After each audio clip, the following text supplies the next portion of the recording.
Hello everyone. तो आज मैं आपके लिए लेके आई हूँ एक series of chapter motion. Class 9th के हम चैप्टर मोशन के बारे में पढ़ेंगे। इसकी एक वीडियो मैंने पहले ही अपलोड की है, to derive the equation of motions. तो इस चैप्टर को हम कंटिन्यू करेंगे। तो स्टार्टिंग से स्टार्ट करते हैं इस चैप्टर को। हम आज पढ़ने वाले हैं मोशन के बारे में। As you all know, motion होता क्या है कि अगर आपका कोई ऑब्जेक्ट है वो अपनी पोजीशन को चेंज कर रहा है विद रिस्पेक्ट टू टाइम। अगर उसके ऑब्जेक्ट के इनिशियल पोजीशन यहाँ पे है, कुछ टाइम के बाद उस ऑब्जेक्ट ने आप पोजीशन चेंज की है, तो हम बोलेंगे that object is said to be ना मूविंग, और बोल सकते हैं कि वो ऑब्जेक्ट मोशन में है। तो इस चैप्टर में स्टार्टिंग में आपको मोशन के बारे में पढ़ना चाहिए और हम उसके आगे और डिटेल्स में पढ़ेंगे। टॉपिक्स जैसे आते हैं distance and displacement, speed and velocity and average speed and velocity, और उसके बाद एक्सेलेरेशन। बट आज हमारा जो हम फोकस करने वाले हैं that is on distance and displacement. तो इस टॉपिक को स्टार्ट करने के लिए I am going to introduce a few terms which are very important in this chapter, that is scalar and vector quantities. तो स्केलर एंड वेक्टर क्वांटिटीज़ होती क्या हैं हम ये पढ़ेंगे। तो सबसे पहले स्केलर की बात करते हैं। स्केलर क्वांटिटीज़ वो होती हैं जिनका सिर्फ क्या होता है, मैग्नीट्यूड होता है, जो हमें सिर्फ एक मैग्नीट्यूड के बारे में बताती हैं, डायरेक्शन के बारे में कुछ डिफाइन नहीं करती हैं। तो वो क्या होती हैं, स्केलर क्वांटिटीज़। एग्जाम्पल जैसे पढ़ते हैं, अब मास की बात करते हैं। किसी बॉडी का मास है let that is 50 kg। 50 kg अगर बॉडी का मास है, तो यहाँ पे ये तो नहीं है कि इसकी पर्टिकुलर डायरेक्शन बताएगी कि इस जगह पे इसका मास ऐसे है, इस डायरेक्शन में ये मास ऐसे है। नो, तो यहाँ पे हमें सिर्फ उसकी एक न्यूमेरिकल वैल्यू पता है कि उस बॉडी का मास 50 kg है। तो यहाँ पे सिर्फ मैग्नीट्यूड डिफाइन किया गया है। मैग्नीट्यूड का मतलब क्या होता है, जिसकी न्यूमेरिकल वैल्यू डिफाइन करी गई है। तो यहाँ पे न्यूमेरिकल वैल्यू हमें गिवन दी गई है, दैट इज़ 50 kg। और बहुत सारे एग्जाम्पल्स हैं, जैसे टेम्परेचर की बात कर लेते हैं। टेम्परेचर कितना होता है, 15 केल्विन सेल्सियस, जो भी आपको लेनी है उसमें मेजर कर सकते हो। तो आप यहाँ पे भी देख सकते हो कि यहाँ पे भी आपको न्यूमेरिकल वैल्यू दी हुई है। ये तो नहीं बोला कि इस डायरेक्शन में इतना है, इस डायरेक्शन में इतना है, नो। तो ये एग्जाम्पल्स क्या हैं, स्केलर क्वांटिटी के एग्जाम्पल्स हैं, क्योंकि यहाँ पे सिर्फ और सिर्फ हमें क्या दिया गया है, मैग्नीट्यूड की बात करी गई है, डायरेक्शन के बारे में कोई बात नहीं की गई है। अब हम नेक्स्ट पढ़ते हैं वेक्टर क्वांटिटीज़ के बारे में। तो वेक्टर क्वांटिटीज़ क्या होती हैं, जिसमें हमारे पास magnitude as well as direction दोनों डिफाइन करी गई हैं, as well as direction. Example जैसे ले लेते हैं, दैट इज फोर्स। मैं फोर्स की एग्जाम्पल लेती हूँ। तो अगर हम फोर्स ले रहे हैं, मान लो हमारे पास एक बॉक्स है, इस बॉक्स के ऊपर हमने फोर्स अप्लाई करनी है, ठीक है। तो अगर हम इसको फोर्स अप्लाई कर रहे हैं तो ऑब्वियसली एक पर्टिकुलर डायरेक्शन में अप्लाई करेंगे। तो मैं आपको लिखती हूँ कि ये मैंने 5 न्यूटन की जो फोर्स है इस डायरेक्शन में अप्लाई करी है। तो मुझे यहाँ पे मैग्नीट्यूड भी पता है और उसका डायरेक्शन भी पता है, मतलब मुझे न्यूमेरिकल वैल्यू भी पता है और मुझे ये भी पता है कि मैं किस डायरेक्शन में उस बॉक्स को पुश कर रही हूँ। तो यहाँ पे हम क्या बोलेंगे, दैट दिस ऑब्जेक्ट इज ना वेक्टर क्वांटिटी। वेक्टर क्वांटिटीज ये आ जाती हैं। आई होप इट इज़ क्लियर। तो स्केलर क्वांटिटी में हमारे पास सिर्फ मैग्नीट्यूड होता है, और आपके पास जो वेक्टर क्वांटिटीज़ हैं उसमें magnitude as well as direction दोनों आती हैं। ये चीज़ आपको ध्यान रखनी है। तो आगे हम डिटेल में डिस्टेंस और डिस्प्लेसमेंट पढ़ेंगे। So I am going to ask you question that what is distance, scalar quantity है या वेक्टर क्वांटिटी है, या डिस्प्लेसमेंट वेक्टर है या स्केलर है। तो उसको हम नेक्स्ट पढ़ेंगे। अब हमारा जो टॉपिक मेन स्टार्ट होने वाला है that is about distance and displacement. तो सबसे पहले डिस्टेंस के बारे में बात करते हैं। ओके, डिस्टेंस क्या होता है कि किसी ऑब्जेक्ट ने कितनी एक्चुअल लेंथ कवर करी है विद रिस्पेक्ट टू टाइम। अगर आपके पास एक ऑब्जेक्ट है, उसकी इनिशियल पोजीशन यहाँ पे थी, उसने कुछ टाइम के बाद उसकी पोजीशन चेंज हो गई है, तो उसने 2 किलोमीटर डिस्टेंस लेंथ कवर करी है, तो उसको हम क्या बोलेंगे, दैट इज डिस्टेंस। तो डिस्टेंस आपका क्या होता है, that is actual length covered bye a body.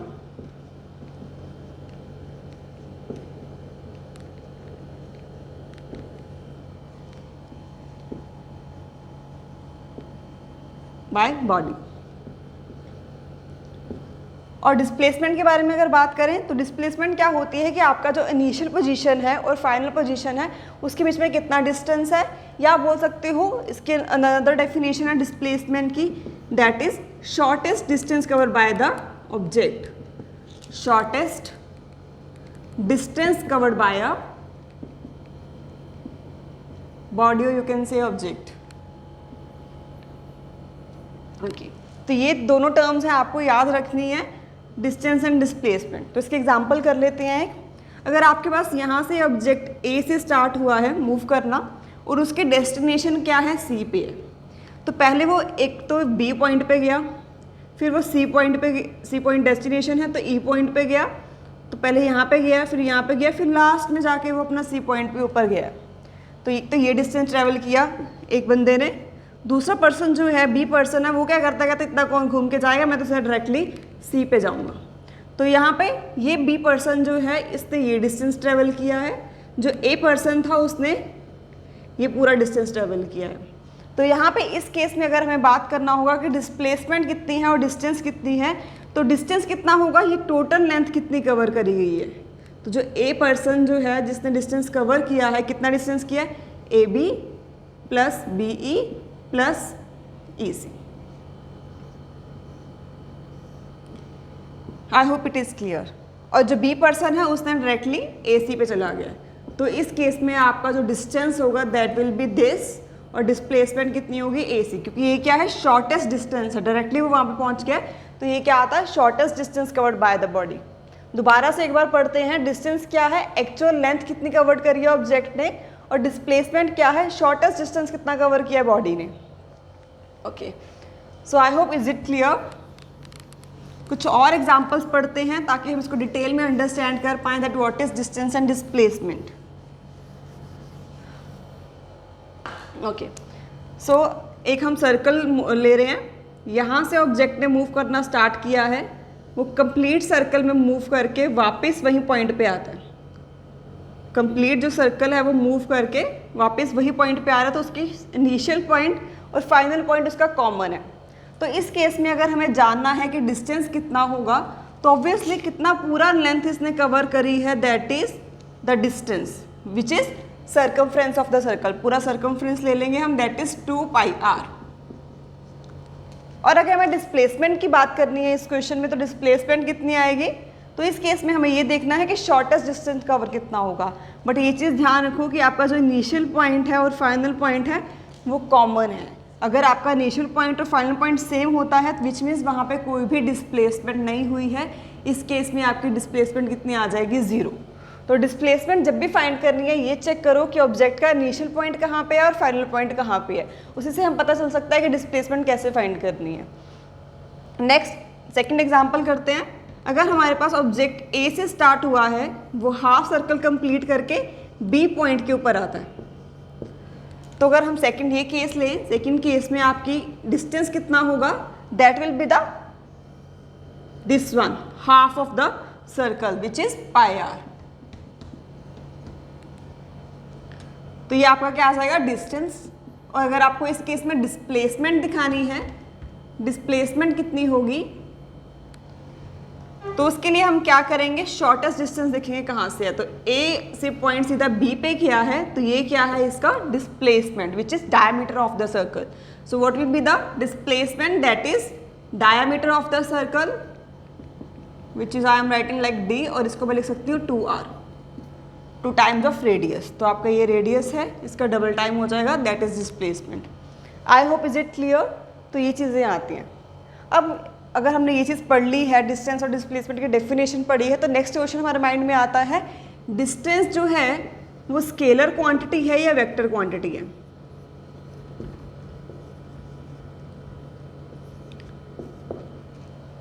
तो डिस्टेंस बेटा क्या है, डिस्टेंस एक स्केलर क्वांटिटी है, क्योंकि हमें इसमें इतना पता हुआ है कि हमने इतना डिस्टेंस ट्रेवल किया, हमने 225 किलोमीटर डिस्टेंस ट्रेवल किया है, दैट इज स्केलर, क्योंकि यहाँ पे हमें न्यूमेरिकल वैल्यू पता है, डायरेक्शन नहीं पता है कि किस डायरेक्शन में है। बट अगर हमें बोला जाता है कि we have covered 25 kilometre towards east, towards west in particular direction, तो that will be your displacement.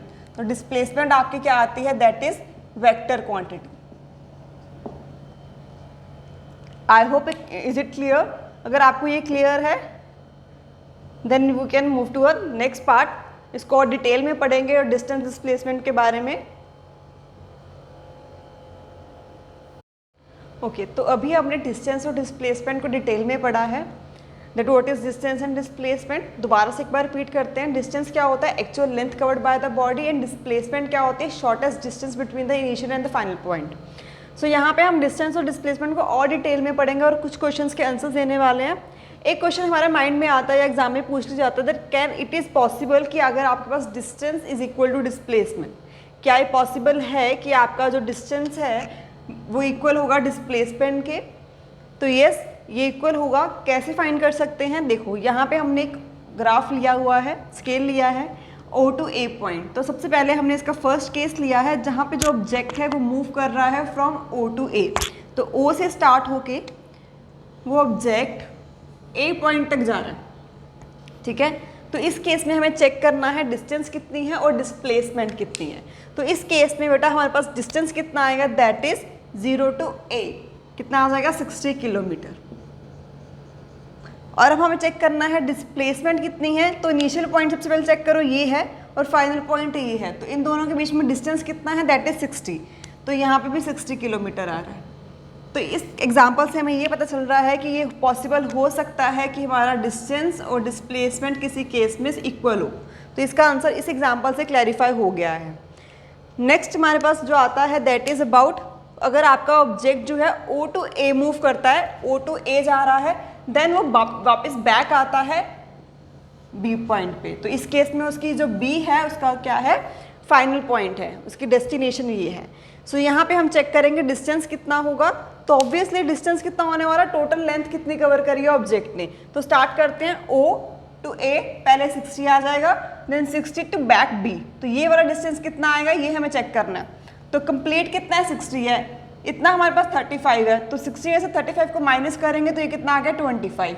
तो हमारे पास डिस्टेंस ट्रेवल कितना आता है, दैट इज 60 प्लस 25। ओके, तो अब नेक्स्ट हमें चेक करना है डिस्प्लेसमेंट कितनी आएगी। डिस्प्लेसमेंट के लिए दोबारा से हम चेक करेंगे, इनिशियल पॉइंट हमारे पास ये है, हमारी डेस्टिनेशन जो है वो B पॉइंट है। तो टोटल डिस्टेंस इनके बीच में कितना आ रहा है, दैट इज 35।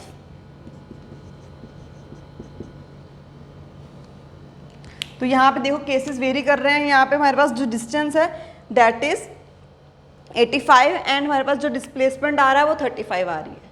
नेक्स्ट केस हम पढ़ते हैं, थर्ड वन केस। यहाँ पे हमारी फाइनल पोजीशन क्या है, O है। तो ऑब्जेक्ट O से A गया, वापस वो O पॉइंट के ऊपर आ रहा है। तो हम वो उसमें देखेंगे कि हमारा डिस्टेंस कितना है और डिस्प्लेसमेंट कितना है। तो थर्ड केस में हमारी जो फाइनल डेस्टिनेशन है दैट इज O। तो यहाँ से ही जर्नी स्टार्ट करी ऑब्जेक्ट ने और इसी पॉइंट के ऊपर वो वापस आएगा थर्ड केस में। तो इस केस में चेक करने के लिए हम क्या करेंगे, फर्स्टली डिस्टेंस देखते हैं कितना है। तो स्टार्टिंग में कितना है 60, वापस आया तो सेम डिस्टेंस ट्रेवल किया होगा तो 60 और ऐड हो जाएगा। तो डिस्टेंस कितना आ गया 60 plus 60 which is equal to 120 kilometre. And displacement की अगर बात करते हैं तो डिस्प्लेसमेंट कितनी होगी, यही हमारा स्टार्टिंग पॉइंट था और यही हमारा फाइनल पॉइंट है। यहाँ से ही जर्नी हमने स्टार्ट करी और यहाँ पे ही हम लोग खत्म कर रहे हैं। तो इस केस में हमारे पास क्या आएगा, डिस्प्लेसमेंट विल बी 0, क्योंकि मैंने आपको स्टार्टिंग में ही बताया है डिस्प्लेसमेंट की दो डेफिनेशंस होती हैं जो हमें अंडरस्टैंड करनी है। एक तो shortest distance covered by the body, दूसरा हमें ये ध्यान रखना है कि इनिशियल पॉइंट और फाइनल पॉइंट में कितना डिस्टेंस है। उन दोनों के हिसाब से हम न्यूमेरिकल सॉल्व कर सकते हैं। अब यहाँ पे हमारे पास इनिशियल और फाइनल पॉइंट सेम था तो यहाँ पे हमारे पास डिस्प्लेसमेंट 0 आई है। बाकी केसेस में हम देख रहे थे कि शॉर्टेस्ट डिस्टेंस कितना कवर किया है, जैसे इस केस में हमारे पास बैक टू बी गया है वो। So like this you can understand the distance and displacement. तो ये केस जो आपका फर्स्ट केस है that is very very important. 1 mark question में पूछ लिया जाता है दैट इट इज पॉसिबल कि किसी केस में हमारा डिस्टेंस और डिस्प्लेसमेंट इक्वल हो सकता है। तो येस इट इज पॉसिबल। इसके हम इस एग्जांपल के साथ इसको एक्सप्लेन कर सकते हैं, क्योंकि यहाँ पे हमारे पास डिस्टेंस और डिस्प्लेसमेंट सेम आ रहा है, क्योंकि वही डिस्टेंस है और शॉर्टेस्ट डिस्टेंस भी उतना ही है, उसका कोई और वे नहीं है, शॉर्टेस्ट कोई और पाथ नहीं है जिससे हम वो कवर कर लें। तो वही डिस्टेंस होगा और वही डिस्प्लेसमेंट होगी। I hope it is clear. If you want to take the screenshot of this, then you can take it.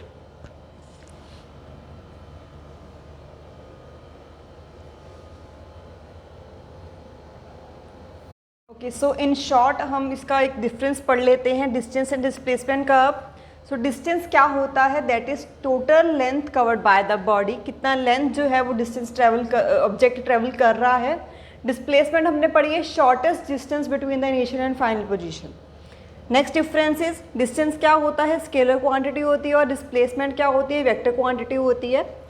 Distance can never be zero. हमने अभी एग्जांपल्स भी देखी हैं, बहुत सारी सर्कल वाली एग्जांपल देखी जिसमें हमने चेक किया था कि डिस्प्लेसमेंट हमारा यहाँ पे जीरो हो रही थी, बट डिस्टेंस हमारा 2πr था। तो डिस्प्लेसमेंट जीरो हो सकती है बट डिस्टेंस कभी भी जीरो नहीं होगा। उसके बाद डिस्टेंस हमेशा पॉजिटिव रहता है, डिस्प्लेसमेंट नेगेटिव और पॉजिटिव बोथ हो सकती है।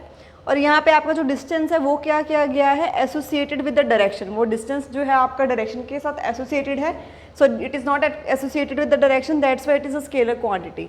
But in displacement it is associated with the direction quantity, that's why it is a vector quantity, क्योंकि यहाँ पे हमारा डायरेक्शन भी डिफाइन करी गई है। So this is a difference. 2 और 3 मार्क्स में कई बार आ जाता है 9th class, so it is very important. तो आप एक बार इसको अच्छे से पढ़ लो।